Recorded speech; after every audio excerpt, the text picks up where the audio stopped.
I've spent over a week trying to work out who the OnePlus 13R is for, and I'm not entirely confident in my answer. This has been one of the more difficult reviews to make, so here goes. Hey guys, I'm Ryan Thomas, and last year's OnePlus 12R in the US was a bit of a steal for the hardware on offer. It smashed the Pixel A series, came out with super fast charging out of the box, and was really affordable. It also looked and felt pretty similar to the full fat OnePlus 12, and you know what? I was a fan. This year there have been some changes, very similar to the 13. The biggest difference you'll notice is the new design though. It's very much Galaxy S24 Plus-esque, with proper flat sides and a completely flat back. Thanks to the precise tapering of the front and rear glass into the metal rails, it actually feels better to me than the OnePlus 13 does. Though I'm still not a massive fan of flat sides on a phone this big. We get IP65 water and dust resistance this time around, which is great, and the wonderful alert slider, which might be one of the main reasons I'm still rocking a OnePlus as my personal phone, is very much here, present and correct. The 13R's in-display fingerprint scanner is still optical, and you definitely feel that side by side with the OnePlus 13, which now has an ultrasonic one.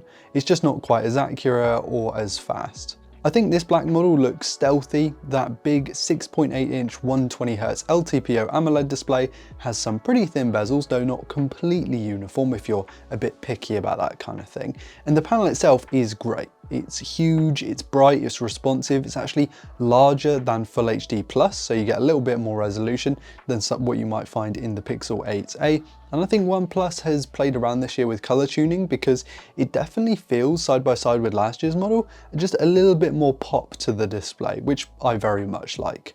Though this is tweakable via the settings menu, and you can get just the look you'd like with the display. The 12R last time around was a way to get high-end performance and battery specs and super fast charging for $500 in the US. And this phone, like its big brother, has seen a $100 price hike. And in some regions, you will also not get the charger in the box. I think this has a bigger impact on this phone compared to the full fat model, just because people looking for a $500 phone probably want a bit more value out of it than someone who's happy to spend closer to $1,000. Though at the same time, I sort of get it. I don't like it though. So in the US, the base model is $599, which is $100 more than last year and the Pixel 8a that it directly competes with in my opinion. The Snapdragon 8 Gen 3 here, which was the chip found in the OnePlus 12 from last year, is still an absolute beast and delivers raw performance that just demolishes the Pixel. But you don't get quite as much RAM as the highest level of OnePlus 12 from last year, and this is where things get a little bit muddy. See, the 8 Gen 3 is going to give you ace gaming performance and just general zippiness overall, and that should last for a few years. The 13R is a very, very quick phone, but it's a bit of a two-trick pony if you ask me. Its 6,000 mAh battery is remarkable and means that this is a 2-day phone for me every single time, not a problem. Performance and battery are two things that OnePlus have basically nailed in the past couple of years, and those with the 13R are fantastic.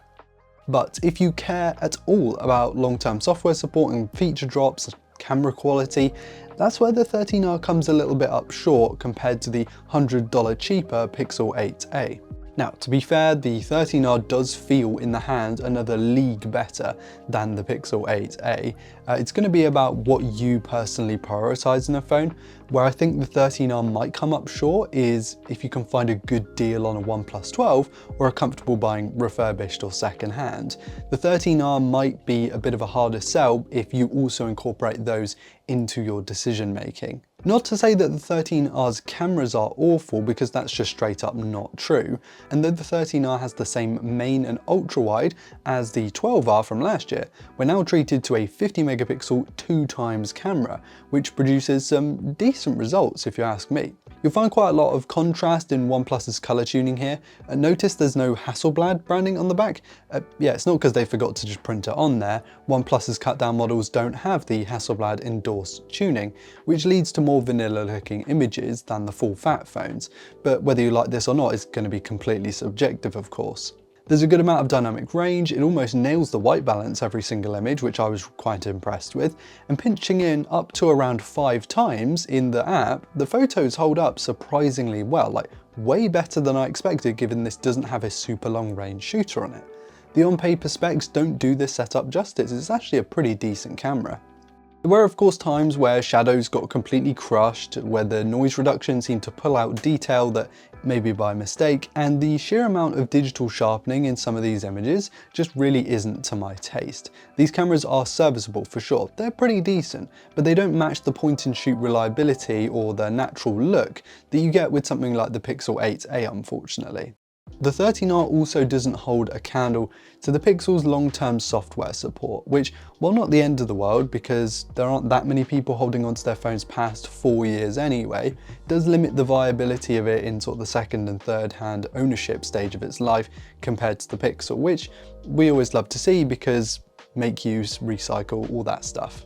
An Oxygen OS can be pretty divisive at times with its clear visual similarities to iOS, though I must say I don't mind ColorOS. I mean Oxygen OS. Yeah, I don't mind the fact that it looks a little bit different to what we're used to. I still think it looks quite clean, and on a device like this with the flat sides it kind of matches the aesthetic. I don't find anything wrong with it. Of course it's running Android 15 out of the box, which is great and means that there is some AI features here. The AI editor gives the first-party Photos app access to detail boost, which I find quite funny. It's not like these images need any more artificial sharpening, but there we go. As well as object eraser, unblur, and reflection removal. This actually helps round out the user experience for the OnePlus 13R and provides generally quite useful features to those that want them, and keeps this right up and relevant with the rest of the smartphones that are packed with AI features. So then, who is the OnePlus 13R for? Well, from what I can work out, is someone who wants a fast phone, but not the fastest device, who wants excellent battery life and charging tech, super handy alert slider for sure, but who doesn't prioritize an elite software experience, camera chops, or having the latest and greatest. And at $600, this is a pretty solid device for sure, but it's not quite the slam dunk that I think last year's phone was, in my opinion. It's cheaper than a flagship, but not a super affordable device. It's sort of in a really awkward middle ground. And this is where there is a logical alternative to those who want to go down that path. As someone who likes buying secondhand and refurbished devices, I think a secondhand OnePlus 12 is the one to go for over the 13R. You get a B for IP rating, way better cameras, the same performance specs and charger in the box. Sure, the display is curved and the battery is smaller, but those are worthy compromises to me. Are they for you though? The OnePlus 13R is a confusing device in so many ways. It's still a very good option in its price bracket with incredible performance, one of the biggest batteries going, along with a super bright display and a build that just feels a very clear step ahead above its direct rival, the Pixel 8a. It's one of the best mid-rangers, or let's say flagship killers, that you can buy, but due to the price bump, the R's commanding status has dropped somewhat. I want to hear from you on this one in the comments section, because the OnePlus 13 series has seen a lot of fanfare online and I'm just not sure I fully get it. So please inform me in the comments section. How do you feel about the OnePlus phones this year, or the 13R in particular? Are you a fan of the flat sides, the new 2x telephoto camera, the massive 6,000 mAh battery, or are you just going to skip this year? While you're down there, be sure to hit like if you enjoyed today's content, and of course subscribe to never miss another upload, including our upcoming comparisons with the OnePlus devices. Thank you so much for watching. I've been Ryan Thomas, and I will catch you later. Cheers.